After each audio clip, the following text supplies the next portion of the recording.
o Manual de Sobrevivência Esquecido. Não tinham eletricidade, nem supermercados, nem planos de emergência. E mesmo assim, os camponeses medievais sobreviveram a guerras, doenças, invernos brutais e fome sem depender de ninguém.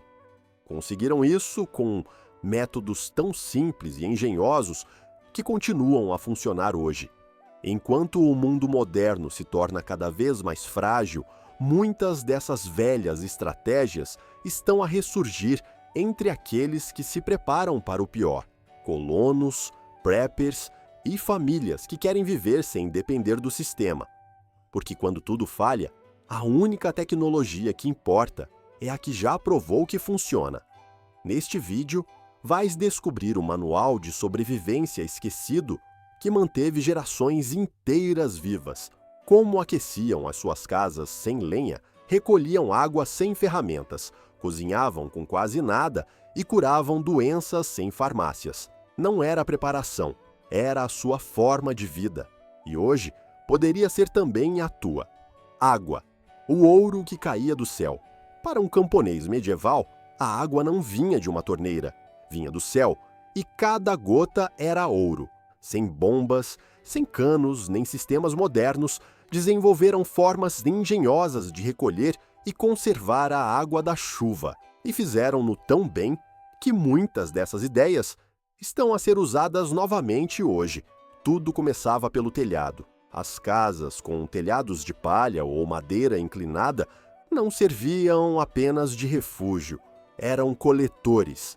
Sempre que chovia, calhas de madeira oca ou argila direcionavam a água para barris ou potes, mas não a bebiam diretamente. Sobre as aberturas de entrada, colocavam musgo, folhas grandes ou panos de linho para filtrar impurezas. Em alguns casos, atiravam carvão para o fundo do recipiente, não pelo sabor, mas porque absorvia toxinas e mantinha a água mais limpa. Em zonas frias, a água era armazenada debaixo da terra, em poços revestidos com argila ou cera. Aí mantinha-se escura, fresca e livre de algas ou bactérias. Os camponeses sabiam, mesmo sem conhecer microbiologia, que a água estagnada ao sol apodrece, mas a água enterrada aguenta. E quando parava de chover, não entravam em pânico, racionavam. A água não era só para beber, também era usada para cozinhar, demolhar grãos, lavar e até fermentar.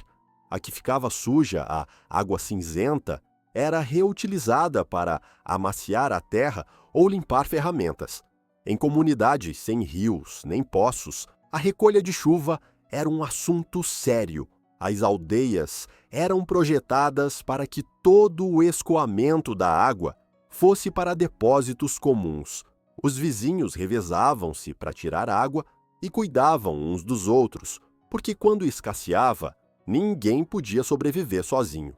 E isso gerava algo mais forte que qualquer infraestrutura: interdependência.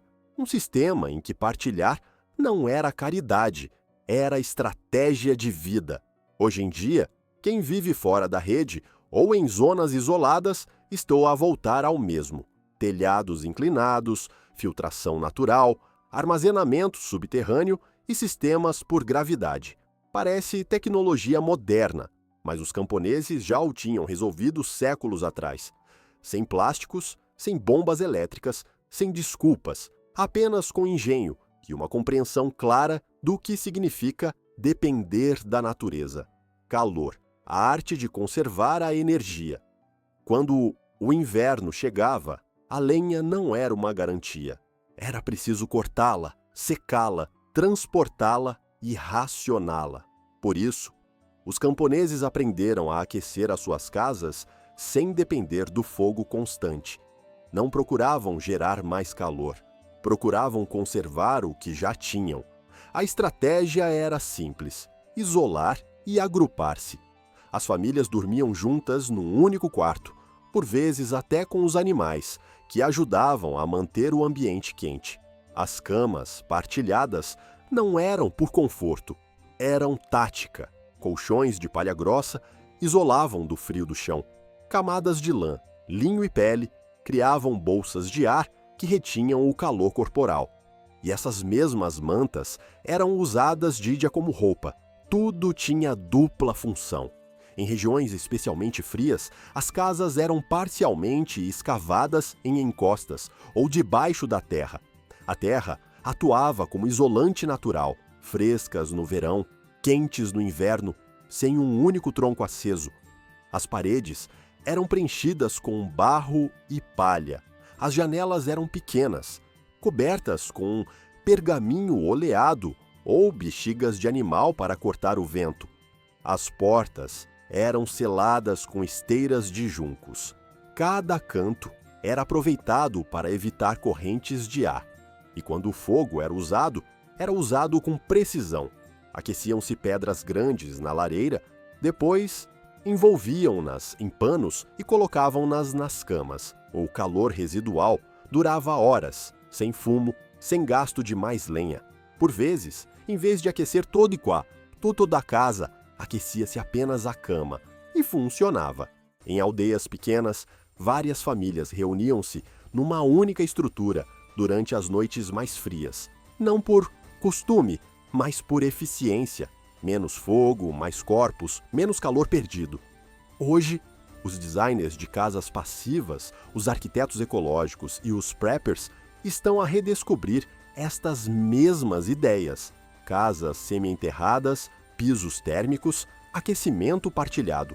Porque quando o combustível escasseia, o calor não depende de uma chama, depende de como o conservas. E nisso, os camponeses sabiam exatamente o que faziam. Cozinha, eficiência em cada faísca.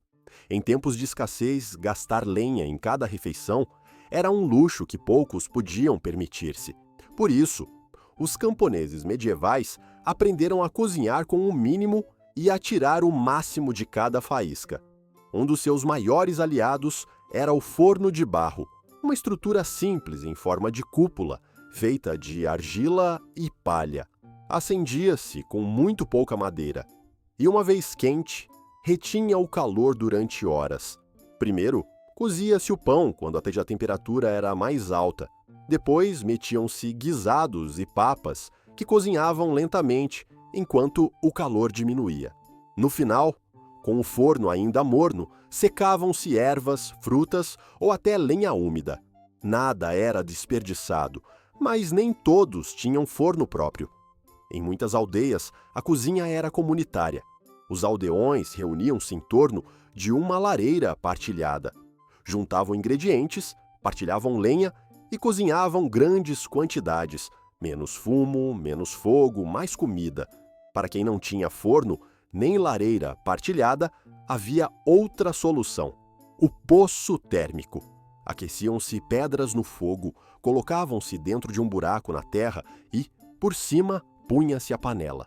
Depois, tudo era selado com folhas, terra ou barro e deixava-se cozinhar durante horas, até mesmo a noite toda. Raízes duras, grãos secos, carnes fibrosas, tudo se amaciava lentamente, sem necessidade de vigiar uma chama. As sopas e os guisados eram a base da dieta camponesa, não só por serem nutritivos, mas porque podiam ser reaquecidos várias vezes, adicionando mais ingredientes a cada fervura. Uma única panela podia durar dias. Cozinhar não era uma questão de rapidez nem de conforto, era uma questão de eficiência, previsão e cooperação.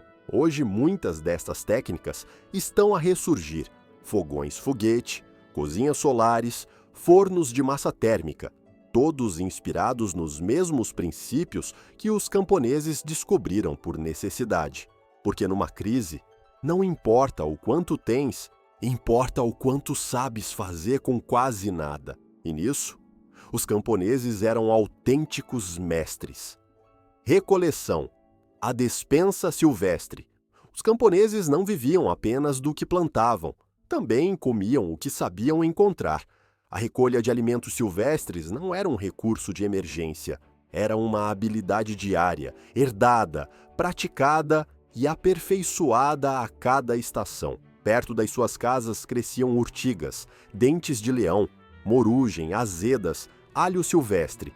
e cada planta tinha um uso específico. A urtiga, uma vez fervida, era rica em ferro e vitamina C. A azeda dava um sabor cítrico e antioxidantes. O alho silvestre combatia infecções. O dente de leão era usado por inteiro, raiz, folha e flor, em tônicos, sopas, chás e saladas. Não era improviso, era conhecimento puro, mas não bastava saber o que comer. Também era preciso saber quando.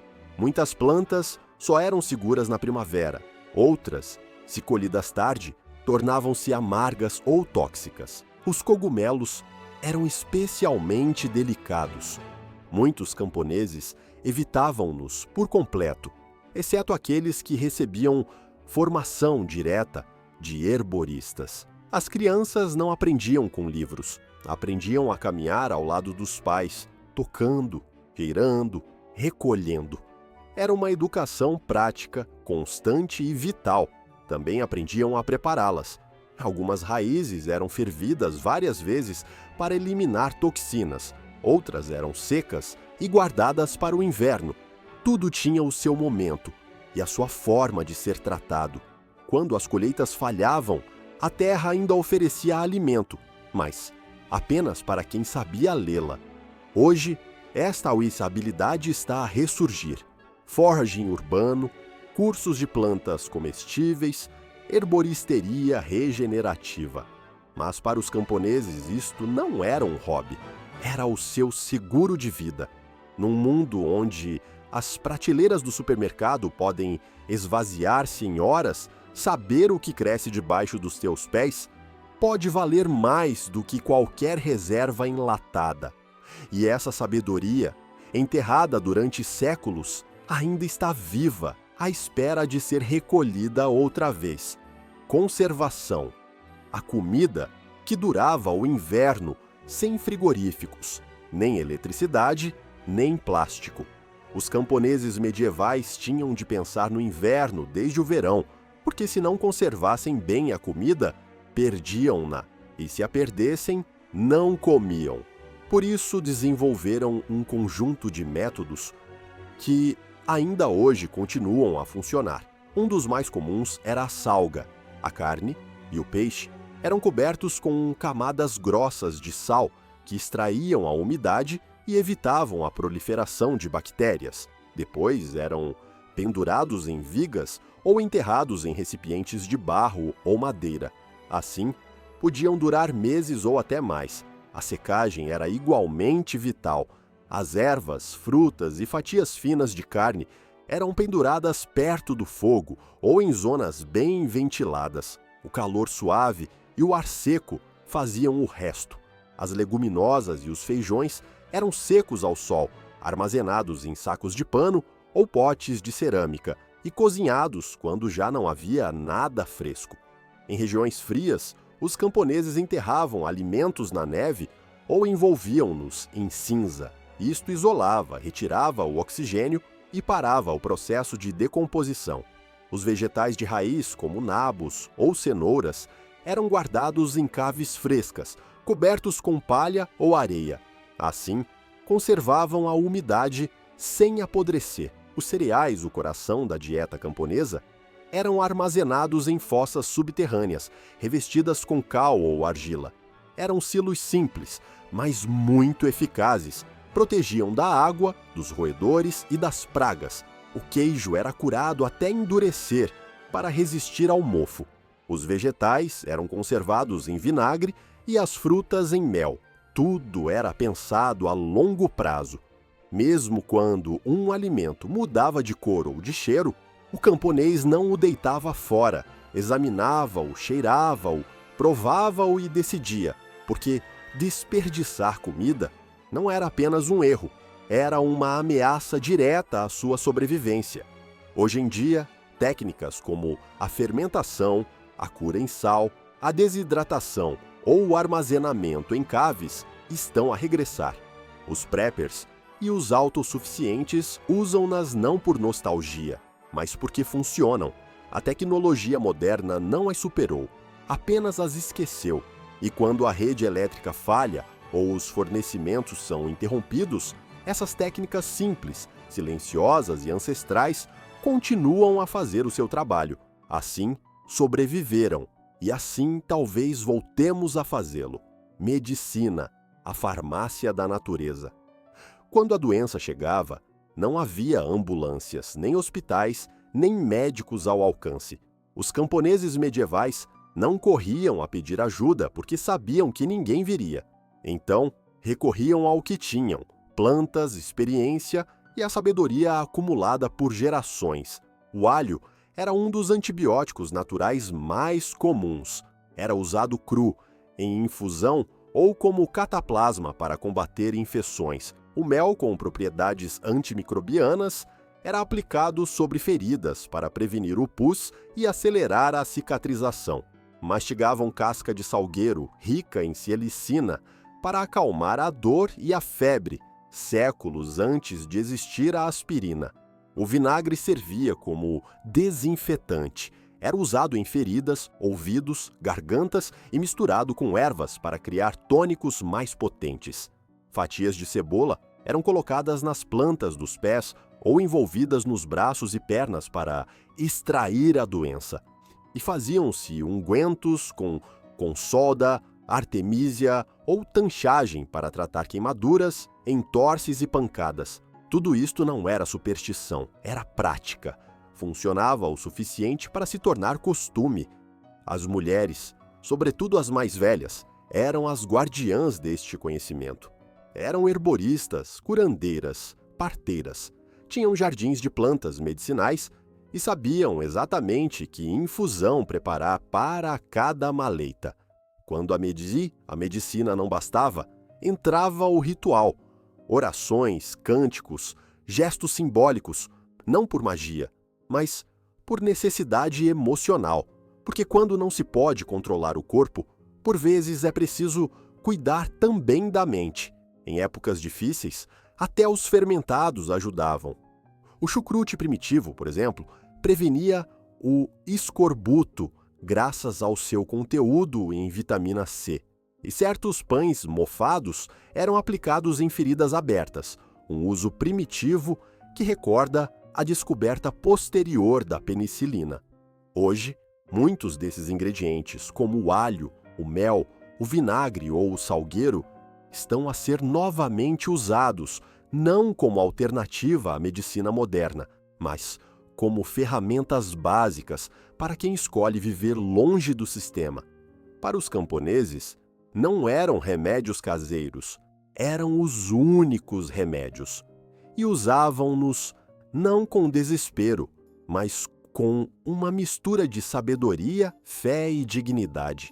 Defesa, a fortaleza comunitária.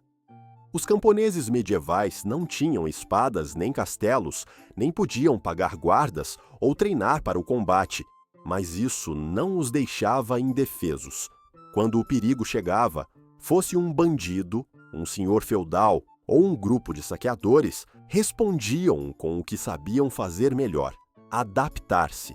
Uma das suas primeiras barreiras eram as sebes vivas. Plantavam arbustos espinhosos, como o piu-riteiro, a silva ou o abrunheiro, nos limites dos seus terrenos. Com o tempo, formavam muros naturais quase impossíveis de atravessar sem fazer barulho ou ferir-se. Também usavam o terreno a seu favor. As casas eram construídas em zonas elevadas ou com acessos em zigue-zague, obrigando os atacantes a avançar mais devagar e a ficarem expostos. As ferramentas agrícolas convertiam-se em armas improvisadas: pás, foices, maças. Tudo servia, se fosse preciso defender o lar. As janelas eram pequenas e altas, difíceis de atravessar. As portas, reforçadas com vigas ou pregos. E muitas casas tinham um orifício sobre a entrada para verter água a ferver, cinza quente ou até sopa. Mas a defesa não era apenas física, era comunitária. As aldeias pequenas organizavam turnos de vigilância. Se algo estranho acontecia, tocava-se uma corneta, um sino ou acendia-se um sinal de fumo. E todos respondiam. Cada pessoa tinha uma função. Os mais fortes enfrentavam, os mais ágeis ajudavam a fugir com as crianças, os anciãos davam o alerta. Praticavam até a dissuasão psicológica. Crânios de animais pendurados, cães com latidos fortes, sinais exagerados de defesa, qualquer coisa para fazer o inimigo hesitar. Em tempos de cerco, cavavam túneis de fuga, guardavam pedras nos telhados e escondiam rotas para a antifloresta. Hoje em dia, quando pensamos em defesa, pensamos em tecnologia, mas os camponeses confiavam em algo muito mais simples: o terreno, a criatividade e a unidade, porque a melhor forma de proteger um lar era protegerem-se juntos. Resiliência, a força da mente e do espírito. Podes resistir ao frio, podes aguentar a fome, mas o que te mantém de pé quando sentes que tudo à tua volta está ao desmoronar? Para os camponeses medievais, a sobrevivência não era apenas física, era mental. E essa fortaleza construía-se com algo que hoje muitos subestimam: o sentido, os rituais e a comunidade. Quando as colheitas falhavam, quando chegava a peste ou a guerra, não reagiam apenas com ferramentas, respondiam com símbolos, celebravam os solstícios, as mudanças de estação, as colheitas e o fim do ano.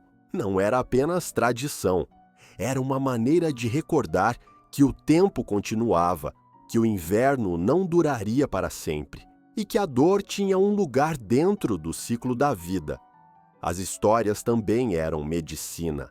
Os anciãos relatavam mitos e lendas em que as dificuldades eram provas e a sobrevivência uma forma de honra. Isso dava perspectiva e convertia o sofrimento em algo mais do que caos. A religião também desempenhava um papel fundamental. Fosse o cristianismo, crenças locais ou uma mistura de ambas, o mundo era entendido como uma paisagem moral, onde agir com justiça, ajudar o vizinho ou cuidar da terra tinha sentido. Quando alguém adoecia, não recebia apenas um unguento, recebia também uma oração, um gesto, um cântico. E isso, mesmo quando não curava o corpo, sustentava a alma. Hoje, a psicologia confirma-o. O significado, a conexão humana e os pequenos rituais são chaves para a resiliência em qualquer crise. Os camponeses não tinham palavras como saúde mental ou gestão emocional, mas sem o saber, estavam a cultivá-la todos os dias, porque quando tudo o resto falhava, acreditar em algo, partilhá-lo com outros e entender o teu lugar no mundo era o que te fazia continuar a caminhar. Conclusão: o futuro é ancestral. Os camponeses não se preparavam, viviam prontos, não tinham um plano B, apenas engenho, prática e comunidade. E enquanto hoje confiamos em tecnologia que falha, eles confiavam em habilidades que perduram. Talvez não voltemos a viver como eles, mas se algo o seu exemplo nos ensina é isto: a autossuficiência não é do passado, é do futuro. Se gostaste deste vídeo, subscreve para mais histórias como esta e diz-nos: que hábito antigo vale a pena recuperar hoje